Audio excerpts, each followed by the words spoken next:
Francisca Guedes de Oliveira, há cada vez menos contacto físico das pessoas com os seus bancos, há cada vez mais preferência por fazer tudo isto online. Quais são as vantagens para os consumidores desta situação? Ora bem, as vantagens são, algumas delas evidentes para todos nós, é as vantagens de estarmos em casa, é as vantagens do conforto, da facilidade e depois vantagens de termos acesso, se calhar, a produtos e serviços diferentes, que no presencial e no balcão não existiam, termos acesso também a outro tipo de informação, termos acesso, inclusive, a outro tipo de interação com aquilo que são os produtos e os serviços financeiros. Portanto, tem vantagens inegáveis, eu diria, de conforto, de custos, de acessibilidade, com alguns riscos e alguns problemas que com certeza falaremos também. Estamos a falar com Francisca Guedes de Oliveira, do Banco de Portugal. Vamos falar sobre banca, segurança, capacidades novas, possibilidades novas. Este é um programa para a DECO, a propósito do seu projeto Sobreviver à Crise. Parece que já sobrevivemos, mas podemos continuar a sobreviver melhor. Queria lhe perguntar também precisamente sobre isto, sobre a questão da crise. É verdade que a banca eletrónica trouxe essas vantagens todas, mas também traz algumas desvantagens, melhor dito, desafios.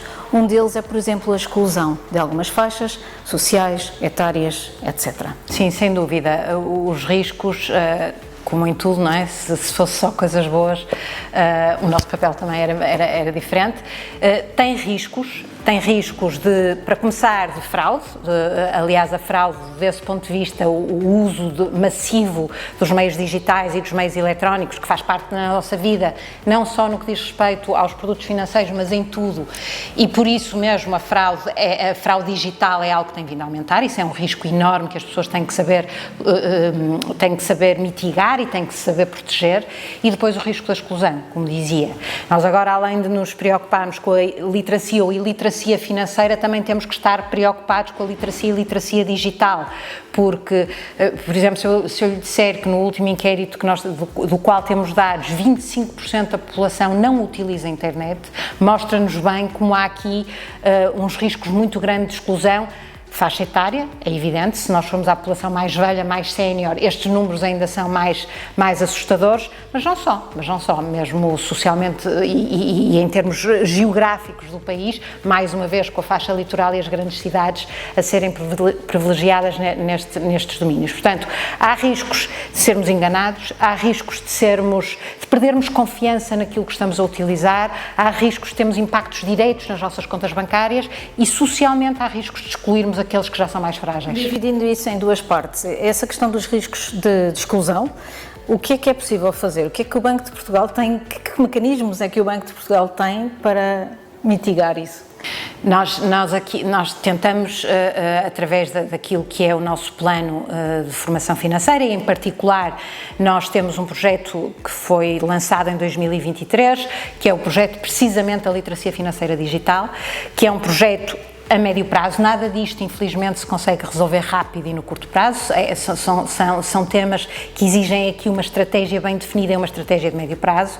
E, portanto, é um projeto que está definido até 2028, que tem planos de ação anuais, muito dirigido a esta parte mais digital, mais tecnológica e aos públicos que são mais fragilizados.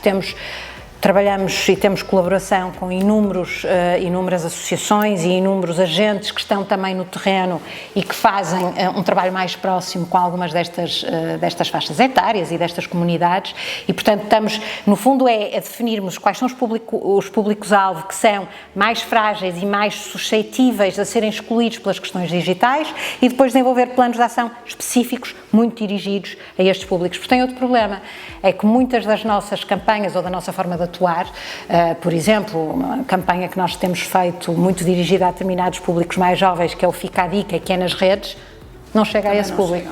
E do outro lado, do lado da fraude e do lado da proteção básica do consumidor dessas fraudes que ele não pode evitar por mais literacia financeira que tenha ou mais literacia digital, qual é que é o vosso papel nessa proteção do consumidor? O papel é de dois lados. Por um lado, daquilo que nós chamamos de lado da oferta, portanto, do lado daquilo que são os fornecedores, ou quem presta os serviços financeiros, e aí é tentando, não só com instrumentos e ferramentas tecnológicas, arranjar aqui formas da fraude de ser mitigada, e por exemplo, a confirmação do beneficiário, que é quando estamos a começar a fazer uma transferência, aparecer-nos o nome da pessoa para quem estamos a transferir, pode ajudar, é um dos exemplos de como é que do lado tecnológico nós podemos intervir.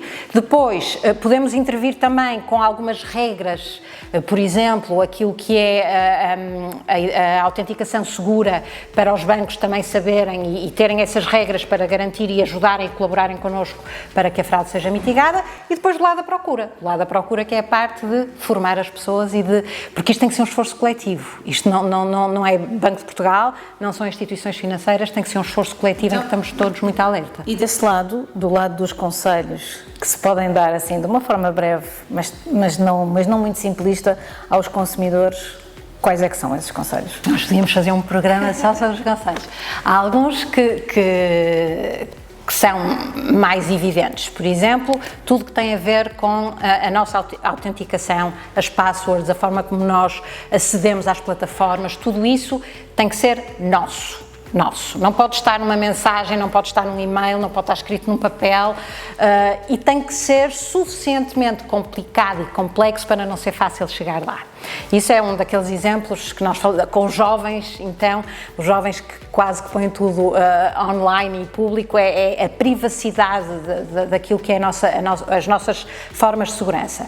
Depois, outro conselho que nós damos com muita frequência é não usar Wi-Fis públicos para mexer, por exemplo, nas nossas contas. Não estar sentado numa sala de espera de um aeroporto, e eu dou o exemplo do aeroporto porque é um sítio onde está muita gente à volta, não é? A usar o Wi-Fi do aeroporto para fazer uma transferência bancária, para fazer um pagamento, ou para fazer uma compra. Depois, sermos muito desconfiados daquilo que é excelente, que nos oferecem imensa coisa, isso é logo para desconfiar, mas desconfiar links que não conhecemos, formas de contacto do nosso banco connosco que não é habitual, termos atenção ao endereço que vem e percebermos se aquilo é ou não é algo que nos faz sentir seguro e, em caso de dúvida, não fazer.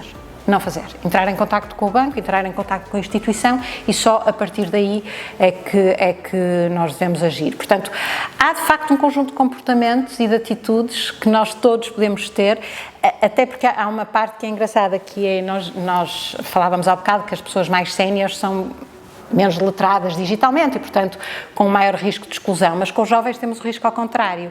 É como para eles é tudo óbvio, tudo fácil, tudo imediato, também é mais fácil eles serem apanhados porque clicam em tudo, abrem tudo, veem tudo e, portanto, essa distração, eu quase que diria que hoje em dia são mais apanhados não aqueles que são ignorantes, mas aqueles que são desatentos. E é muito fácil nós clicarmos num botão porque tudo hoje se faz assim, não é? E é possível protegermos. É possível protegermos. É sim, é verdade também que as fraudes estão, por força da evolução tecnológica, cada vez mais complexas e, portanto, cada vez mais difíceis, muitas vezes, de detectar. Mas eu acho que se nós estivermos mesmo atentos e se tivermos este foco, é possível evitar.